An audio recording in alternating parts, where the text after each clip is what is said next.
Well, the People's Democratic Party became Nigeria's first democratic victors in 1999 on the country's return to civilian rule. Now, 16 uninterrupted years of leadership at the center followed until the current ruling party defeated them 7 years ago. Now, Nigeria's main opposition from its ruling position, the PDP aims to take what it calls its place back. Atiku Abubakar, Nigeria's vice president for 8 years of the PDP's 16 years, is its flag bearer, and he says he knows Nigeria, Nigerians, and what the country needs to hit the skies. The 2023 elections are less than 3 months away, and as the race heats up, we bring you closer to the actors. Joining me tonight is Letep, Dabang. He's the Director General Atiku Mutfwang Advisory and Campaign Council for Plateau State. Good to see you, and thanks for your time. Now, let us in on exactly how the PDP campaign train is going, specifically in your state, Plateau State. Thank you very much. The campaign is going on smoothly. We have taken off at this moment. We are inaugurating our various zonal campaign structures with clear instructions to go further to inaugurate the local government campaign structures right down to the ward. For now, our emphasis is that the campaign should be bottom heavy. We are giving emphasis at the ward and the polling unit structure where elections actually take place. So that is what we are doing right now. And this week we are preparing and mobilizing for the visit of our presidential candidate who will be coming into this state next Tuesday for the campaign rally. Well, that's a whole lot. But again, personally, some of your followers, perhaps those who have not been keeping track with you, may be asking, at what point in time, because you were a member of the APC, at what point in time did you realize it was time to go with the PDP? Well, when it became very obvious, particularly in the year 2020 down to 2021, when it became so clear that normal democratic and constitutional norms were no longer being followed in the APC, there were signs that a lot of things were being done that were not in consonance with the constitution of the party. Like when the national chairman was eased out of office, we witnessed a situation where a sitting governor was brought in to lead the party against the constitution of the party, which was clearly written that nobody holding an executive position should hold an executive position within the party. And some of us raised our dissenting voices, but it was not heard. And as we continued, it snowballed into activities of various states as we prepared for congresses in 2021 for the elections of the new executives of the party. In my state, there were issues that had to do with local government elections, had to do with even the constitution of the new executive that were going to take over from us. I was then the sitting chairman of the party. And there were great departure in terms of opinion between me and the governor of the state at that time, where, in his own opinion, party primaries should be jettisoned, and we should allow stakeholders to go and sit down and nominate people who are going to contest for elective offices. And I felt that was not democratic, and at the end of the day, I was eased out, and I was labeled that I have participated in anti-party activities because of my opinion, and I should be eased out. And to me, it was goodbye. It was an opportunity for me to move away from doing things that I knew was against my conscience. And I saw an opportunity to return to the PDP where I had originally belonged. Well, return you are at the moment because you were first the APC chairman of your state, Plateau State. And now let's start talking about your party. Some of the contending issues will be how your party will be able to bridge the gap. In politics, as they say, you always will need the numbers. And, well, a deduction isn't what your party should be looking up to getting as it moves into this big election. Now, how do you feel? Are you in talks with some of your party hierarchy at the national level to seeing that some of the aggrieved, especially the aggrieved governors, are back to the fold just less than 3 months to the big election? Well, at the national level, yes, there are people who are saddled with the responsibility of ensuring that the process of reconciliation should be pursued. It is ongoing. Every state has its own share of differences in terms of the problems in the various states. We don't have common issues. And what is happening at the national level may impact in some states. In some states, it may have no effect at all.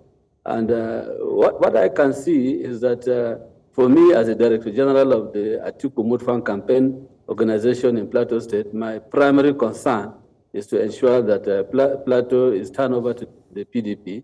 Plateau is brought back to the party that it originally belonged. Plateau has been a PDP state. Even when I was the chairman of the APC, I knew clearly that we were winning those elections because of the mistakes that the PDP itself were creating at that point in time.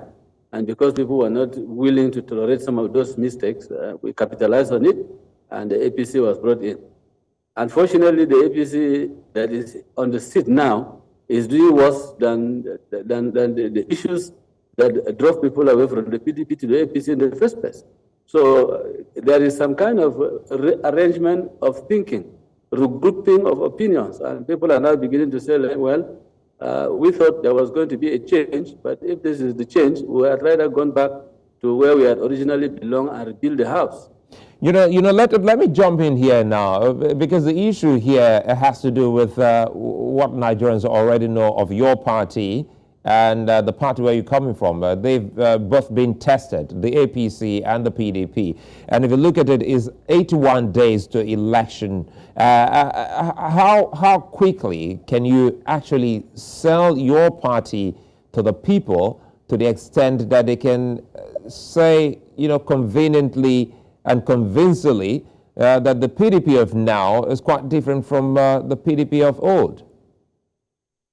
Surely, the PDP of now is certainly quite different, especially in my state. We could see it during the primaries that produced the candidates from the houses of assembly to reps to Senate down to the governor. The processes were very, very transparent. There was hardly any interference from any quarter. And even if there were attempts at all, it ended at the point of opinions. And whether those opinions were respected or not, that was the level at which it was left.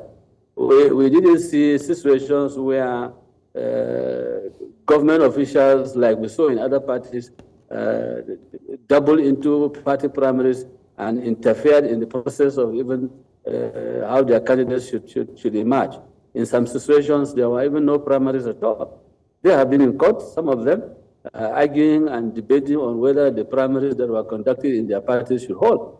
The APC is one of the major political party that is bedeviled with that kind of problem. The PDP, as I'm talking to you today, we don't have any issue at all. Of all the primaries that took place, I guess you're talking about you don't have any issues in Plateau State. Yes, I'm talking about Plateau. But if you are talking about Nigeria, of course there are issues. We have the G5 governors. Because we need to talk about Nigeria. It's 81 days to the election, and keep in mind, on the day of the presidential election is same with the National Assembly elections. And how do you come to an agreement to ensuring that the G5, if you can't get all of the G5, perhaps some of the G5 back to the fold of the PDP? Do you see that happening? Well, it is very possible. 85 days is a long way to go. In politics, 1 hour is enough for you to change the timetable. And so for me, it is not too late. The options are still there. And what are the issues at the G5? The issues at the G5 has been overflowed. You have listened to the G5 as led by Governor Wike. Their main concern is that the national chairman should step aside. I think that is the basic issue. In certain quarters, they are not having serious issues in terms of whether they will support PDP candidates or not, except for the complaints they have put forward that they will pull out of the presidential campaign if the issue of the leadership of the party is not addressed. I think that is the only complication in their request. Otherwise, for me, the issue that the G5 are driving does not seem to really affect what is happening in quite a number of states. And again, if you look at what is happening politically in the space in Nigeria, the APC states themselves are virtually collapsing. What we are losing, if we will lose at all in the G5, we are gaining them in quantum in the APC states. Quite a number of the APC states I speak to you today are PDP. By their conduct, by the way things are being done, by the massive decamping that have taken place in India, for example. I'd like for you, sorry to cut you there, if you don't mind, can you name any of those states that are already APC but they belong to the PDP? I was getting there. I said, so how many senators in Katsina, for example? Great number of serving National Assembly members have left the party and have returned to the PDP. We have seen massive movement in Zamfara to the PDP. We've seen it in KB to the PDP. We've seen it even in Kano and Jigawa. People are moving to the PDP, which was not the situation prior to the situation we are talking about now. And so you cannot really say that the APC, the hot baits of the APC are the same. This is the scenario we are having. So we may lose, but in some states that were PDP, but we are gaining in some states that are APC.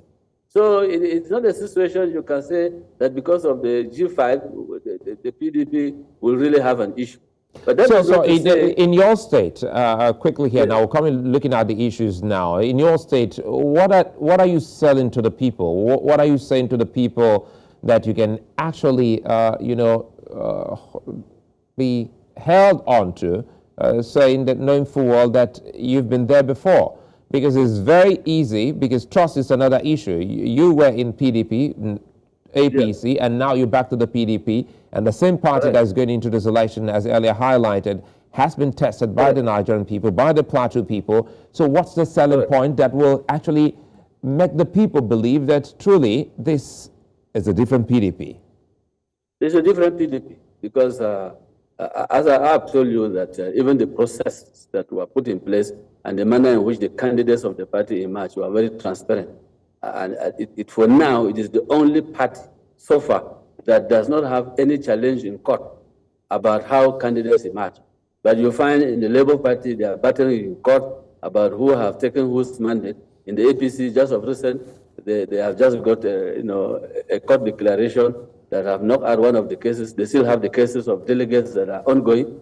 So, but within the PDP as a party, we are more united, except for some small skirmishes. I call them skirmishes. In any political party at all, you are bound to expect some disgruntled people after primaries, after conduct of elections that are brought in party officials. Those ones are there, but they have not snowballed to a situation that I will say the PDP should be worried. Secondly, the massive failure, systemic failure of the APC in the governance of Plateau State. They have not been able to deliver what we promised the people when we brought in the APC. What they have seen is massive failure. And people can begin to now compare the government that was there before and the government that is on seat now. And then they look at the caliber of people that the party have put today to seek election. And they have faith in them. They are credible people they can really trust and go for them. And so when you look at what we have on the side of the PDP, even by the candidates we are presenting, you can see quality in materials. If you see the process that have brought these people in, you can see sincerity of purpose. And so people naturally are keying in, because in the first place. Well, looks like, there's a glitch in that connection. We hope to get Letep back on the program so that we can actually wrap up on this. He's back. He was one time the APC chairman of Plateau State and is back to the PDP now, and is also leading the Atiku Mutfwang campaign organization for the coming elections. And he's speaking to us on the new PDP. He thinks that the PDP going into the 2023 election is quite different, democratically, conscious People's Democratic Party, especially looking at how the people emerge at the last primaries. And he's also speaking to us on the belief of the people, because trust is very key in the next election. Two political parties by the electorates have been tested, the APC and the PDP, and these parties have a whole lot to prove to the Nigerian electorate to show that truly they are a different political party. The issues are already there. The issues of security, the issues of the economy in Nigeria, and of course education, and quite a lot on the plate. But basically, these three are huge, and the people think that, I think it looks like we have left it back. If we do, left it, good to see, know that you're back. I like for us to understand the dynamics of politics as we move. And one of the issues that the people will ultimately want lay bare has to do with the issue of security. Bola Tinubu, the candidate of the All Progressives Congress, has been speaking to pockets of town halls, and people are saying that, wait a minute, we have to take this out of the town halls to the people properly. And we've had quite a number of followers and supporters of the APC candidate on the show. And today we're having this conversation with Atiku Abubakar's supporters in Plateau State. Letep, I see you're back. Let's hope that I apologize as well. You hit with the blame on your network. We hope that we should be able to have this uninterrupted before we close for now. You were saying, speaking of your campaign, I wanted us to speak to the issues which are germane. The people would like to know. It's not enough for us to say this is a different PDP, but the people want to know what difference the new PDP will be selling, will be given to the electorates in the next 81 days. If you can, paint for us a picture of what the people will be getting from the PDP as it is. On the plateau for now, there are germane issues. When you look at the issue of security, it has been an issue that has bedeviled the state for quite a while. And the options that are being put on the table by the PDP is one of those that have attracted the attention of the people of Plateau State. I will give you an example. When the former governor, Jonathan Jang, was the governor, he put in place what was called Operation Rainbow. And Operation Rainbow was supposed to be like community policing, which was abandoned by the APC government when they came in place. They didn't take that Operation Rainbow beyond the office and beyond the personnel that were put there to manage the Operation Rainbow. Today, you have quite a number of states that are virtually keyed in to come up with community policing. You have what is happening in the southwest area. You have what you call the JTF, or the civilian JTF in some states. These were policies that were put in place by the PDP government since 2007 to 2015, and it was abandoned. If there were efforts that were put in place to ensure that there was a build-up on what was on ground, probably some of the skirmishes that we're having in the state today wouldn't have been there. Now, people are now agitating that they would rather go back to the PDP that had this good program on ground, that had a focus on how to really defend and protect the interests of the communities. I think that this is one aspect. Even though the present government have come up with the peace-building agency on ground, it has not gone beyond the establishment of the agency to a large extent. There should be a more practical, protective agency that you will put in place and finance, like the Operation Rainbow. You may need the talking, you need to talk to people. So security is a basic issue that we have lost it as far as the APC is concerned, not only in Plateau State, but nationally. When it comes to the issue of education, Plateau State is a state that does not joke with the issue of education, because that is the main industry, that is the main thing that we are known for. But today, if you check the results of Plateau State on the WAEC timetable, I'm not sure if we are even within the first 20 in the state. This is the kind of situation that we have found ourselves. Schools are virtually not operating with the long, massive, distance that children have suffered from the strikes of ASU and other related agencies. We've had quite a setback as far as education is concerned. When it comes to business, business is almost dead. We came in with a promise that we were going to tackle as a matter of priority the issue of business, the just main market and other satellite markets. As I'm talking to you, 8 years gone, the government is about winding up. It is at the twilight of its administration, it was coming up with some bogus idea of whether they can now construct the just main market, which that within the period of 5 months, no such market can ever be constructed. So it was like creating a problem and leaving it for an incoming government.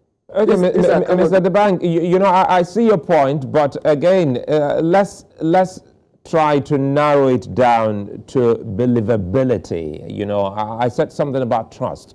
For a party or for political parties that both have been tested, it comes back to how can these, because we still haven't been able, you're still talking about the problems, and if you look at the problems critically, it's the same problem that we also saw during the PDP. There was insecurity during the PDP. There was an issue with the economy, but what your party, I'll let you speak just for a moment, because what people are saying now for some members of your party, they're trying to now put it on a scale and say it wasn't as this bad, but we're saying that, no, can you do something for the Nigerian people in the coming election if your party gets the vote to actually get this out of the country? So if you can't, what are those things? How do you think you can get Nigeria back to a safe place as it used to be even before 1999? That is the point I've just made. Political parties as political parties are not human beings. It's the people that are in the parties that make the party worth what they are. And the people have been going back and forth in, between these two parties. And so you find the electorates who make the difference. They see you, they gauge you based particularly on the caliber of people you bring into office. That is how they gauge your party. If I can tell you, if you look at the presidential candidates that we have, I'm not trying to be personal in this issue, but if you look at the APC presidential candidate, at every given opportunity, he needs somebody to assist him to stand straight. At every given opportunity, he needs somebody to remind him of even what he will say to the public. Now, these are the kind of people we are putting forward for Nigerians to vote. And when they get into the office and don't perform, do you say it's APC? Yes, it may be APC, but the people that APC have allowed to move into office are those that will make the people discredit it or see it as a political party that can have faith with. Now, if you look at again, quite a number of the candidates that we have, they are credible. Some years experience can count on their side. If you boil it down to my state, where I'm the Director General, I can tell you my gubernatorial candidate is a sound gentleman. When you engage him, you can see substance, you can see direction, you can see focus, you can see somebody who understands what he really wants to bring on the table. These are the kind of things that will create confidence in the people, and they will want to go with you. Speaking of confidence, how confident is the PDP going into this election with Peter Obi, the Labour Party candidate, once upon a time, your party member, got in this on the ballot? Well, for me, the assessment I can give you may not be holistic because I may not know precisely what is happening in 36 states. But to some extent, I can tell you, we have talked about structure. Some people say there is no need for structure. I can tell you there is need for structure. If you have a political party that is going to election and they're fielding in only 30 senatorial candidates, and out of this 30, you're not too sure even if 10 will win. You get my point. You have a president that is going to go to become president, assuming he wins, with the National Assembly that he cannot control. In the Nigerian experience, that is a big, huge problem already on ground. So I see, if you come to my state, I can tell you there are local governments that I go as a politician, I don't even know their candidates. I don't really know who is contesting for House of Assembly. I don't even know their senatorial candidates. Probably the only candidate that seems to be known is the gubernatorial candidate. Outside him, you can hardly pinpoint and say, these are the structures of the party. You cannot even know who are the executives of even the party in the wards. It is of recent they have been making efforts to see how they can patch and bring in some people to manage the political parties in the various structures of the party. In the Nigerian experience, can a political party like that go into an election and you expect that political party is going to bring agents, for example? And when you go to a ward that you don't exist, who is going to generate the agents for you? So you are going to depend on hearsays on some people. You may end up with even people who are not members of your political party. So for me, yes, Peter Obi in the social media is making a lot of noise, is making a lot of impression, but practically on ground, I cannot pinpoint a state that you can just pick up and say, this state, definitely Peter Obi is going to pick it. Even if you go to his southeast states, Abga is battling with Anambra. You have the APC battling with Enugu. You have only two states that are PDP. One is APC. So are you saying those governors will sit down and watch their own political parties just melt under their watch? It may happen, but the battle is going to be fierce. That is Southeast. Then talk of the other states. You have a political party that have no single gubernatorial, no single governor on ground. I don't know even if they have any senatorial person in the National Assembly or House of Reps. I don't know. All right, let's take a moment. We'll come back, and so when we come back, we'll speak more about your candidate, Atiku Abubakar, and we need to know pretty much what he has to do to ensure he gets the ticket. I mean the seat. That's when we come. But again, coming up, we might also be discussing with the Social Democratic Party presidential candidate, Adewale Adebayo. He's likely to be right here with us in the studios. That's when we come back. Stay with us. News Central TV, Africa's #1 storyteller, has come with the best of both worlds. With a combination of news app and live TV, we ensure that you keep track of the latest headlines, breaking news, and in-depth analysis from professional journalists from around the continent. Download the News Central TV app on Android and iOS and get started today. Don't forget to follow us on News Central's social media platforms. News Central, Africa First. Well, if you just joined us, you're watching Politics HQ, and of course, the Nigeria's third force is out again ahead of the 2023 elections and is looking to cause an upset. That's the SDP is one of them, which was a party that won the controversial election in 1993. And today it is an outsider and one of the parties looking to convince Nigerians about the possibility of new projections. The party admits will not be easy and may take a miracle to achieve. But the SDP has said it is unwavering in its commitment to lead Nigeria to the promised land. If you recall, last week, we actually were meant to speak with the presidential candidate. He couldn't make it live, and he did say he was coming today. We also have advertised that. Till this moment, we're still waiting for the presidential candidate of the SDP. But, as we wait, let's go back to Jos, Plateau State. Letep Dabang is joining us, speaking about the move of the PDP towards this election. For those who are doing the count, it's 81 days to the election, going by the countdown on INEC's website. Now, let's speak about your candidate, Atiku Abubakar. The time was when a lot of Nigerians believed that we need a younger, president.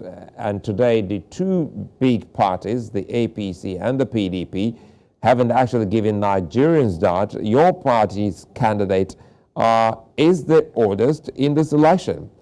Does that affect your conversation with the people when you sell the ticket or the candidacy of Atiku Abubakar? Well, Atiku Abubakar is not a new face in the political arena. From the People's Front to the Social Democratic Party to the People's Democratic Party and even the PDM, People Democratic Movement, he has been a recurring face. He was there when the PDP was formed. They were like the founding fathers. He was instrumental to the emergence of his principal as the president, the first democratic president under the PDP, Olusegun Obasanjo. He served him dutifully. And in 2007, he was a presidential candidate of the AC. And he has also contested in 2019 as a presidential candidate of the PDP. Today, he is back again to contest as the presidential candidate of the PDP. That is to tell you, he is a politician that is well-rooted. He is a household name in quite a number of states. He is not somebody that needs to be introduced. He understands the rubrics of politics. He understands the nooks and crannies of this country. He is a business mogul, somebody who has been a success story in everything he has put his hand on. He's an educationist. He is a unifier. He is a Nigerian par excellence. You see the people around him, the people that associate with him, not now because of politics, people that have been with him all along his life. They cut across every sector of the country. They find the Igbos, the Yorubas, the Hausas, the other communities. They are there. They associate with him. He understands their pain. And politically, they have been his machine. Up till today, they are still his machine. And he is a president Nigerian have missed for quite a while. But this time around, the time is now. The time is now. I can see Abubakar Atiku sailing through and picking this ticket without sweat. The Nigerians have made the environment conducive for him, and God Almighty have also made the environment conducive for him. You can see the massive support he is enjoying virtually everywhere he goes. The situation is quite different from what it used to be in the past. The situation is quite different. He is a politician you cannot dim. He's a politician you cannot just wish away. He's a politician that virtually knows the critical politicians in each state name by name. He can sit down and call you by your name, even knows your village. That is Atiku Abubakar. He is a unique personality. Like for us on the Plateau, we see him as part of us. He lives here practically. He has a house here. He has a family here. In fact, we even have a street named after him. I'm not too sure even Adamawa State has a street that is called Atiku Street. Plateau, we have it. He lives there. He associates with us. We understand him very well. He is quite different from any other Nigerian. He is the type that if he means business, if he puts his eye on something, he holds the sharp, he will drive it to the end. That is why we believe in him. That is why Nigerians all over went and gave him the mandate to be their candidate. In spite of you don't think you're overtly ambitious saying Nigerians. For Plateau State, yes, it looks like a big selling point for him, but for some others in Nigeria's southern region who feel shortchanged by your party, with the hope that the ticket was coming to southern Nigeria, they're still licking their wounds. So how do you assuage the pain, the disappointment of the southerner who thinks that Atiku actually cheated them to get that ticket? It is a misinformation to say they were changed, because the PDP as a political party put up a committee to address the issue of the zoning as a political party. Atiku was not a member of that committee. Are you aware of the meeting that was held in Delta State, specifically by your vice presidential candidate, Ifeanyi Okowa? He had that meeting with some other southern governors, and they all agreed that it was going to go to the south. They think that he betrayed them. The talk is still there within the political space. How do you explain that to your supporters outside Plateau State? Yes. The point I'm making is that it was not Atiku that decided that the presidential ticket should be open, should be left open. It was the PDP as a political party, including members of the executive of the party from all parts of this country. So you cannot turn around and say Atiku is the problem. If the party as a political party have jettisoned the zoning and have said everybody can contest, why are you taking it on an individual who took advantage of that goodness of the party to contest and he won? This is the point. So I felt it is not fair to say that Atiku should be held responsible when a political party decided that the ticket should be left open and people went into contest, and then you say it was meant. If that was the situation, Atiku shouldn't have been, no candidate should have been tolerated from the north in the first place. But if they allowed people and the people went in and won, then you now turn around and cry. Who are the architects of? Who are the people that designed it, that it should be left open? We need to know them. We need to know the roles they played. And why are they now crying? Why are they now trying to be more powerful than the Pope? This is the situation. And in any case, why, for some of us, me personally, I have always had issues with this issue of North and South zone. The Constitution recognizes 6 geopolitical zones. Why have we jettisoned it? Why are we looking at it in terms of North and South? When it goes north, who decides who gets it? When it goes south, who decides who gets it? It has always been the attitude of the big 3. The Yoruba, the Igbo, the Hausa, and Fulani. Where do you put others? So where do you come in? Now you're speaking about your personal... Listen, get me clearly. The people who drafted the Constitution and put in the 6 geopolitical zones, it was to address the frustration that the communities face in terms of leadership of this country. And let me throw this in the bank. You know, if you've been on the other side, you've tasted what it is like to be out there in the cold.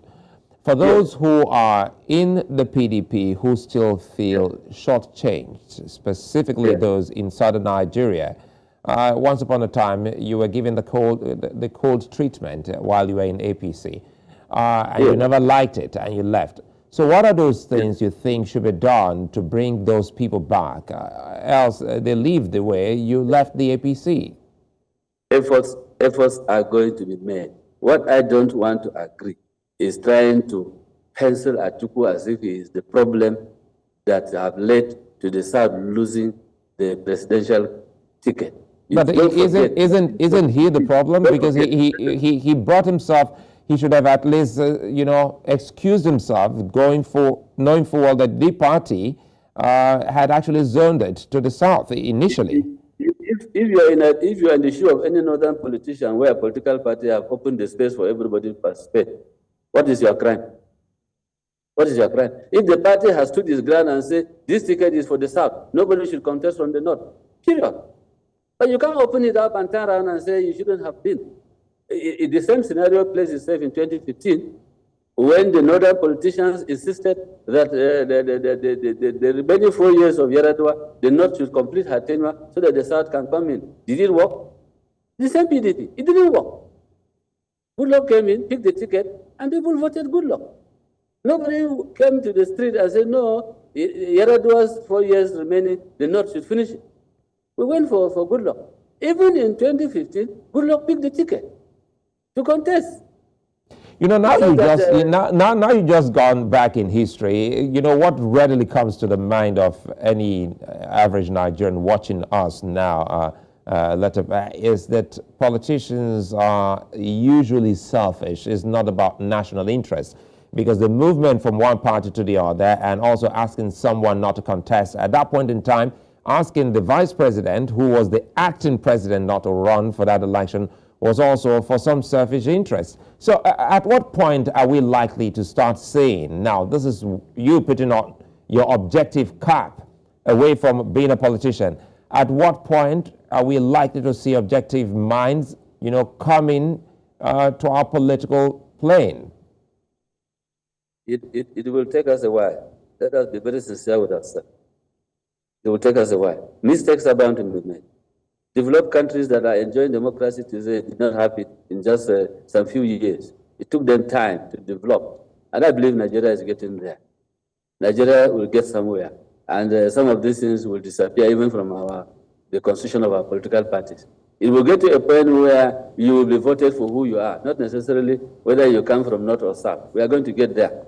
But for now, yes, it's unfortunate. That is what we have to manage for now. That is what we'll get going for now. If the politicians have smarted themselves and put in landmines that they have now become victims of it, it is unfortunate. They should be honest enough to tell their followers that, look, we were part of this mischief.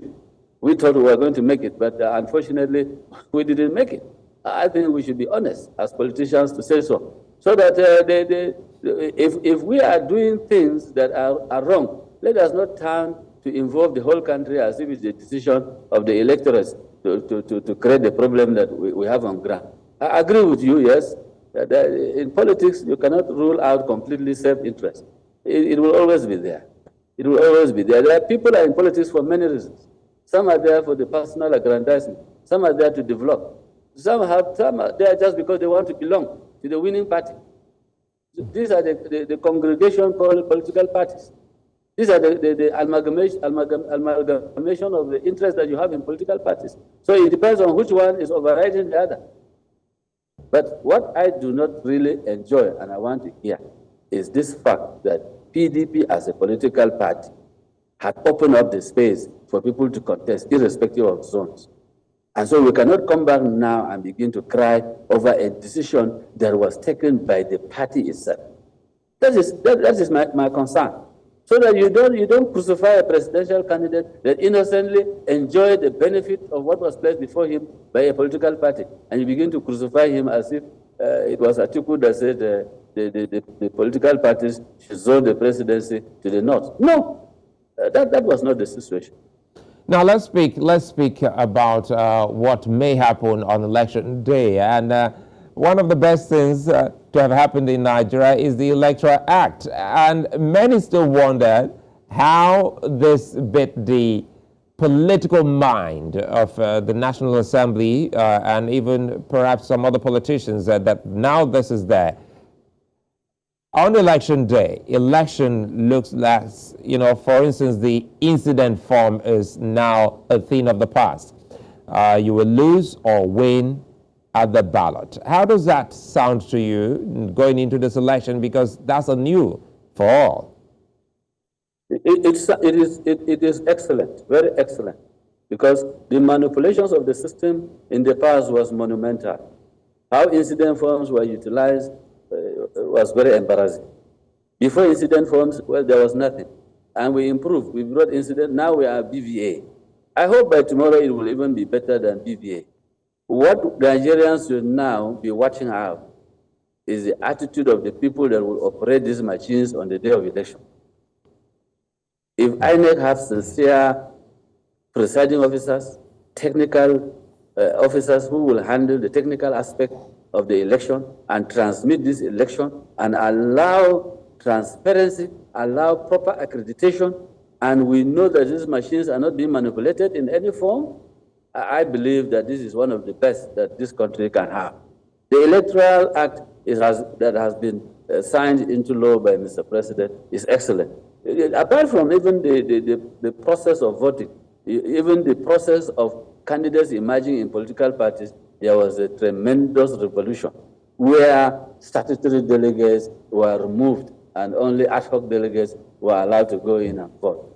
And you could see a lot of people became victims. Members of the National Assembly, a great number of them could not return. State assemblies, many of them could not return because at this point they were at the mercy of people who truly they had the mandate to talk, had the mandate to say the minds of their people. We are only hoping that in the future, these delegates that will also decide the future of our candidates tomorrow will not be manipulated. Because it took them by storm. If some people had known that it was only delegates that were going to be involved in this election, the elections of delegates would have also been very stormy, I can assure you, because everybody would have liked a situation where he will control. And how is the awareness going for your people, the electorates within your constituency? Are you letting them understand that truly this is a different election? We are doing just that. We are engaging INEC at every stage, both at the local government level, at the registration area level, at the state headquarters. We are engaging them for anything we don't know. We go there, we ask questions. We believe they are our partners for the sustenance of democracy. If democracy fails, it is to their credit. If it is not to their credit. If it fails, it is to, if it succeeds, it is to their credit. Because any electoral system that is straightforward and very sincere and apt, the democracy will survive. If the electoral process is faulty, it is 90% a cause for the collapse of democracy. It's not even what the politicians do, but if on election day the politicians cannot manipulate and they found out the electoral officers are up to their duties and they will not allow the process to be truncated, everybody will now come back to his senses and begin to do the right thing. So the basic thing is to get the electoral process correct. Let's get the personnel that are going to man this process to be people of integrity. There should be a process that INEC should put in place for recruitment of either her permanent staff or even her ad hoc staff who will perform this responsibility. So that at the end of the day, politicians will not hijack the process and mesmerize the good intention they want to do. I think this is my advice to the electoral system. While as politicians, yes, we'll continue to educate our followers, we'll continue to ensure that with the system now, it's not like before that when you cast your vote, you are asked to leave the venue. They will chase you away from the venue. And any manipulation that takes place thereafter, you are not aware. This is not the situation. The situation now is that you accreditate, you vote. You accreditate, you vote. And at the end of the day, the results are already calculated automatically by the machine. You know the number of people that are accredited. They know the number of people that have voted. You count, then you now transmit the results instantly, and people are contented. I think this is an innovation that we should encourage. Letep Dabang, many thanks for speaking with us on Politics HQ. Thank you very much.